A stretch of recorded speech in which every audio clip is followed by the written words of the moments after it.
Alô, meus colírios! Começando mais um colírio relatório, ou relatório colírio, a gente ainda não decidiu.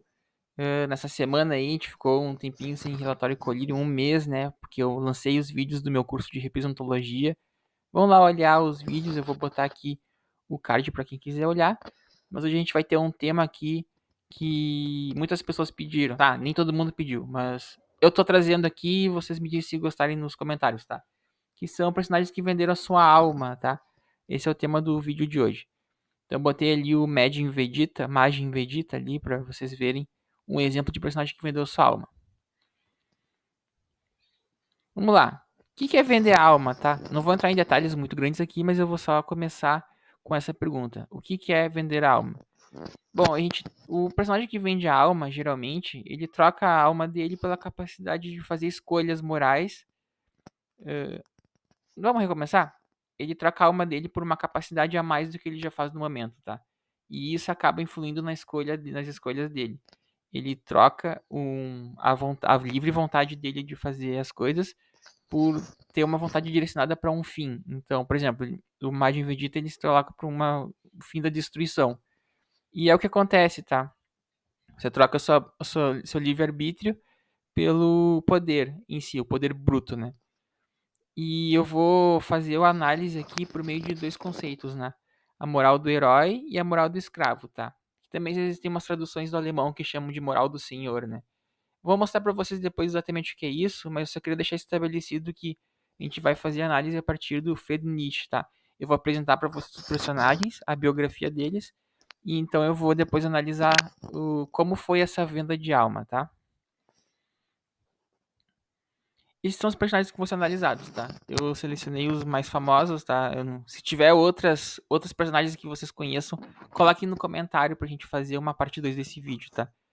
Bom, então ali, o Darth Vader, do Star Wars, né, da franquia. Ikki, do Cavaleiro de Fênix dos Cavaleiros do Zodíaco, né? O Saint Seiya no Japão.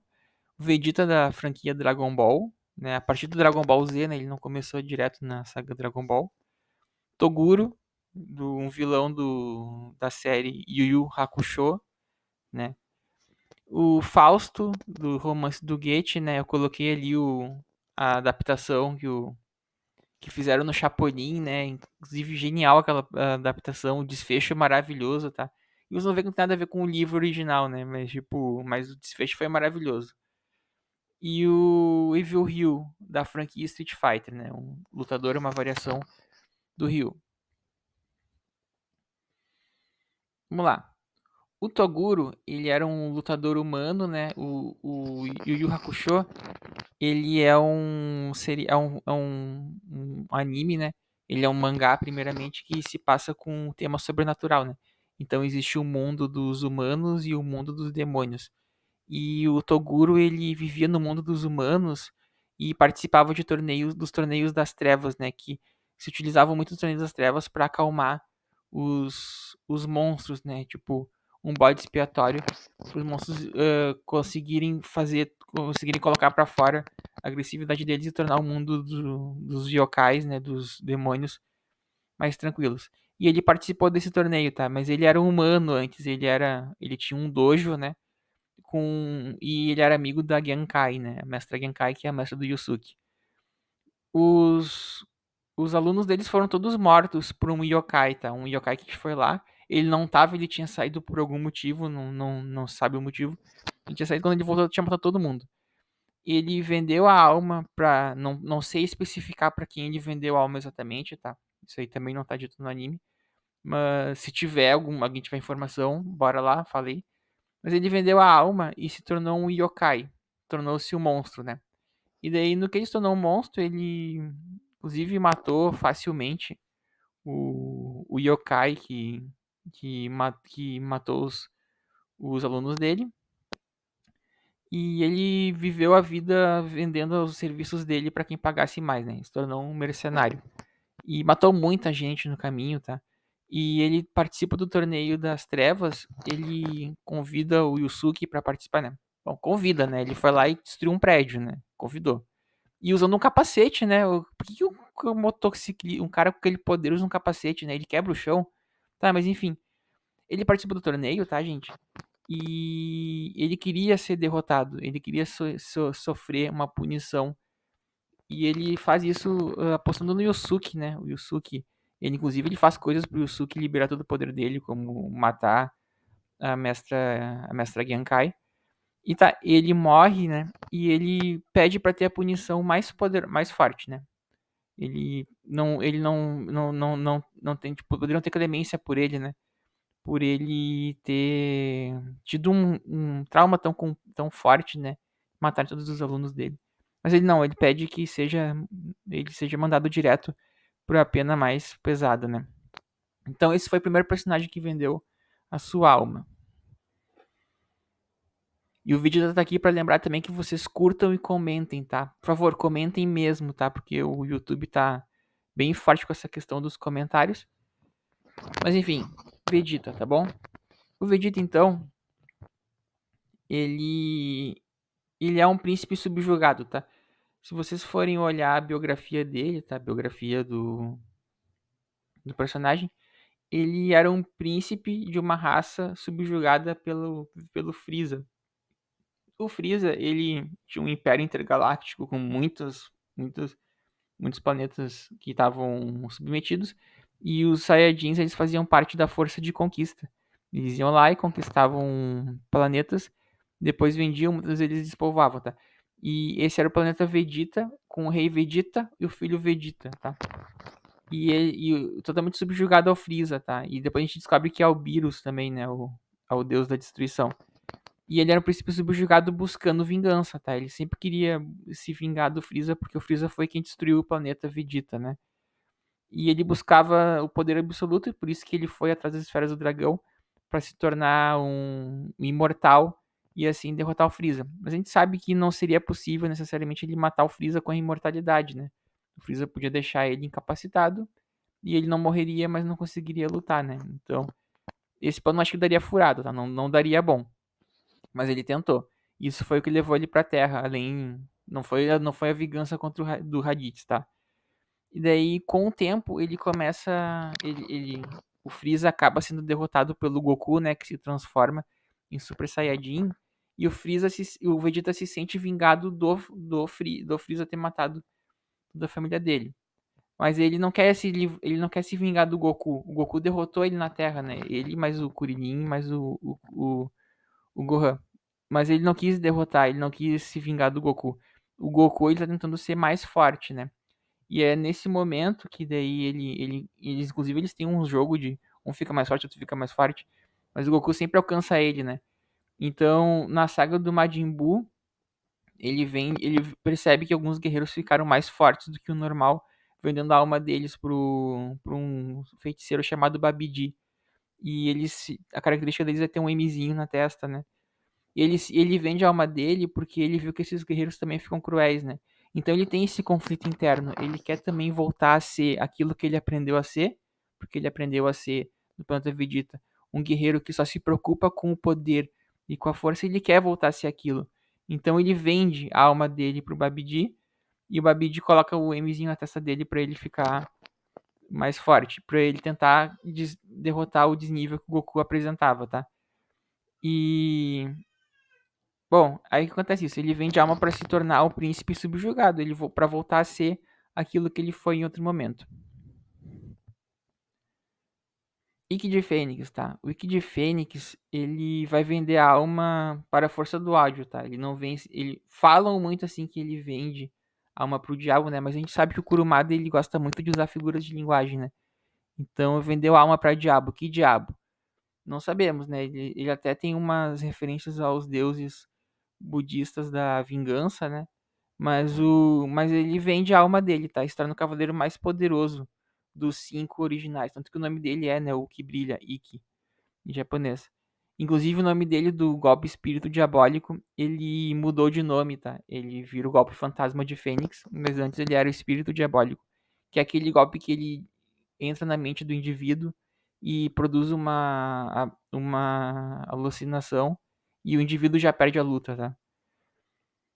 Bom, no fim das contas, ele acaba desvendando a alma dele, ele recupera a alma dele com o poder da amizade, tá? Ele percebe que ele juntou toda aquela força do ódio, né? Que ele, inclusive, ele matou o mestre dele com essa força do ódio. Ele não tinha sentimentalismo, brincando com o canal, né? Do Hipermito.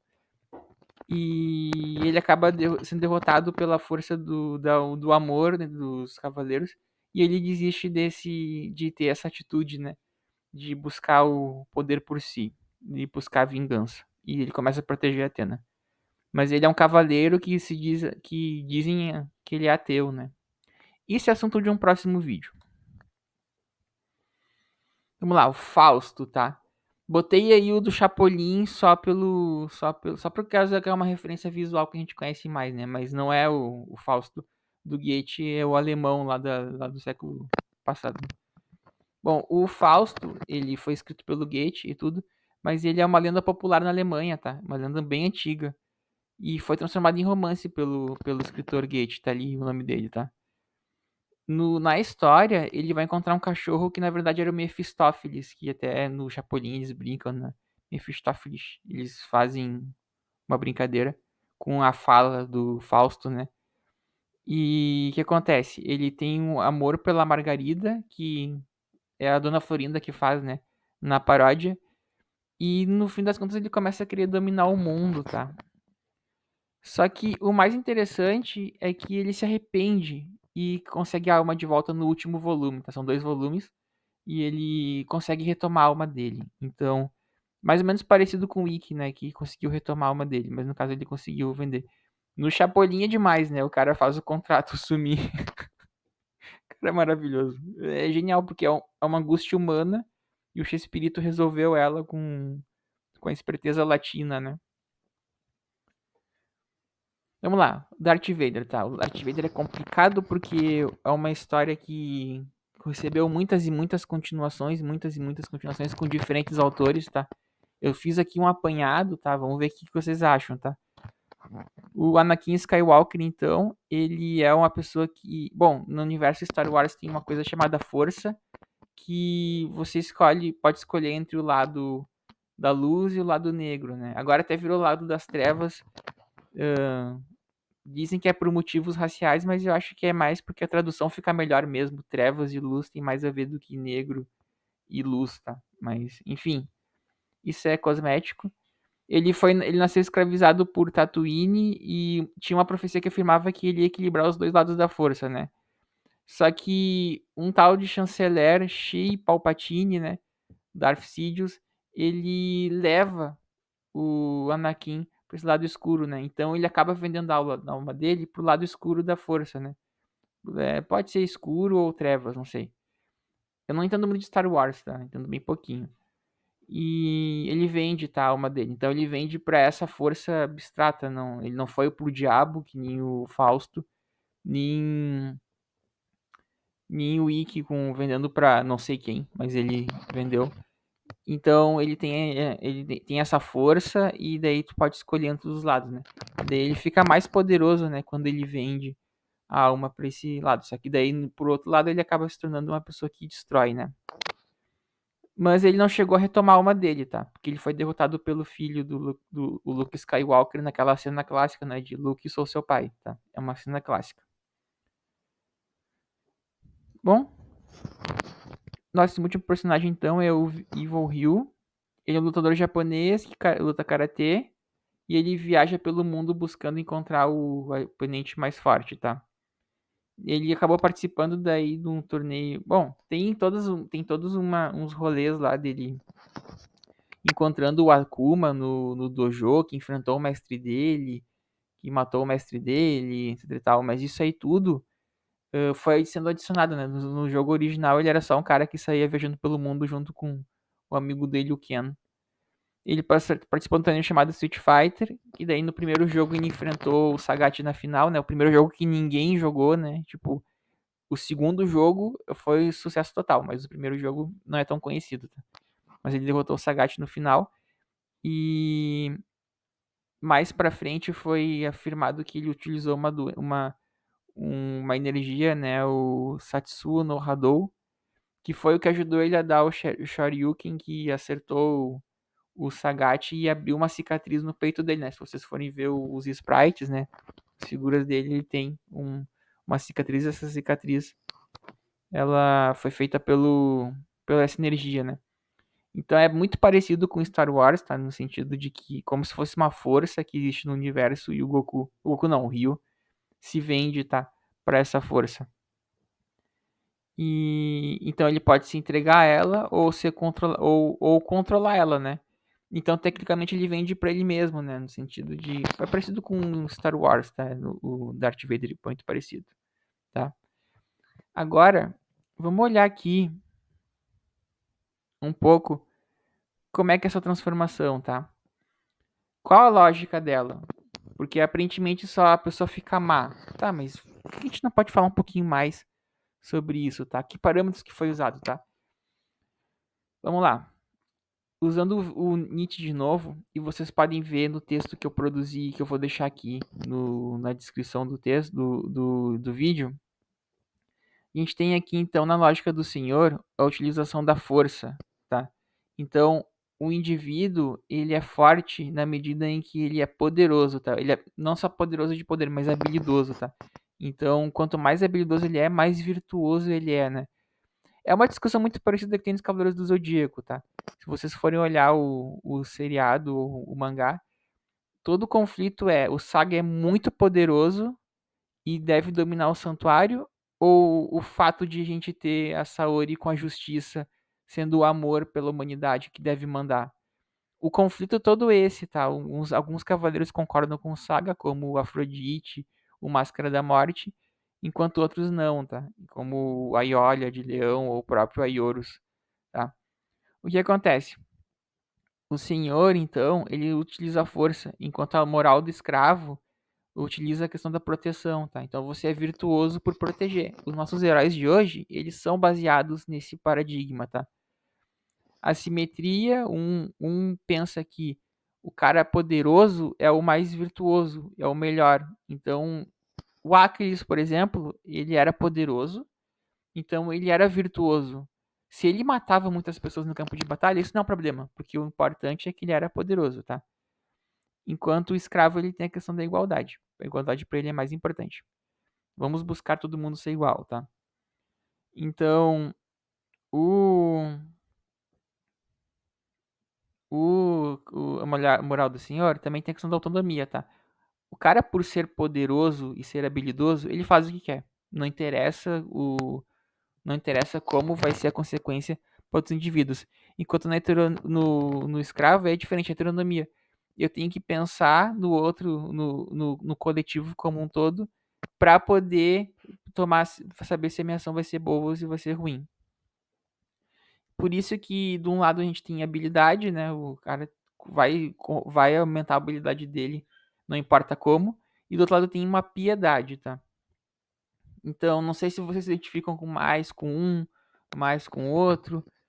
Enfim, isso não interessa, tá? O que eu tô mostrando é, eles saem de uma lógica do escravo e quando eles vendem a alma, vira a lógica do senhor, tá? Então, é como se tivesse um retorno desse momento antes do cristianismo, porque o Nietzsche ele fala, né? Cristianismo que fez ele tem uma crítica com o cristianismo nesse sentido de ele de certa forma ter enfraquecido, tá? Botei entre aspas o indivíduo porque colocou muito forte essa moral do escravo e valorizou a fraqueza, né? Então, claro, olhem lá a filosofia do Nietzsche com muito mais calma, muito mais detalhes. Eu tô dando só um panorama aqui, tá? E que também é a minha interpretação sobre o próprio Nietzsche, né? E é isso então. A gente teve aqui a apresentação dos personagens que venderam a alma. Não esqueçam, por favor, de comentar, compartilhar. Especialmente comentem, tá? Quando vocês comentem, o YouTube ele engaja muito o vídeo, tá? Então é isso. Muito obrigado. A gente se vê numa próxima. Tchau, tchau.